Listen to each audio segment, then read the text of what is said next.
Okay, this is going to be our initial briefing for this morning's incident. I'll let everybody know that we'll have an additional briefing at 2 o'clock, and we'll be able to hopefully give you some more information. This is just preliminary information that's still coming in to the Albuquerque Police Department. At approximately 9:26 this morning, the Albuquerque Police Department received a 911 call to respond to the EMCORE Corporation, that's EMCORE, located at 1600 Eubank Southeast, building number 2. The original call came in as a shooting with with shots being fired and a suspect inside the building. Officers responded to the scene. We had officers here within 1 minute. At 9:27, the first officers arrived on scene. We immediately put together an active shooter response team, which included the first five officers who responded. They entered the building at 9:29, so within 3 minutes we had officers inside the building as part of our active shooter response.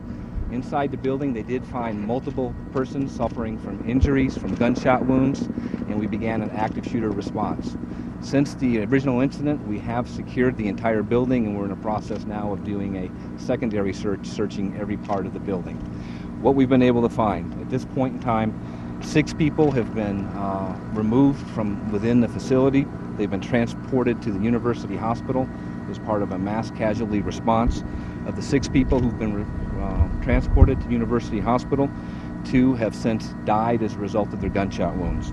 At this time, we have 2 people who are in stable condition, and we have 2 that are currently in the emergency room, in the OR. Upon entering the building, officers did find additional people deceased as a result of gunshot wounds.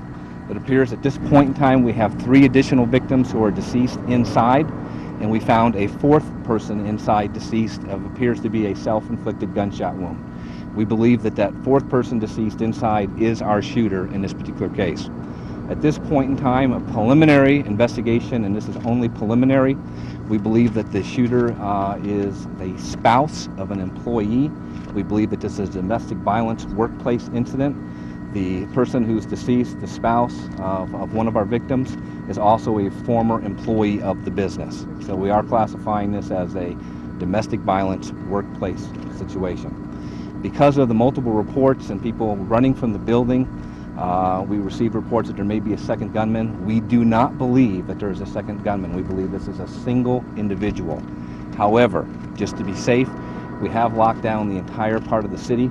We are checking vehicles as they leave Four Hills Road, as they leave Wantabo, as they leave Eubank, just to make sure that there is not another party involved in this. Again, we do not believe, but until we get a complete search of the entire facility from top to bottom, just to be safe, we're making sure that there is not another person involved.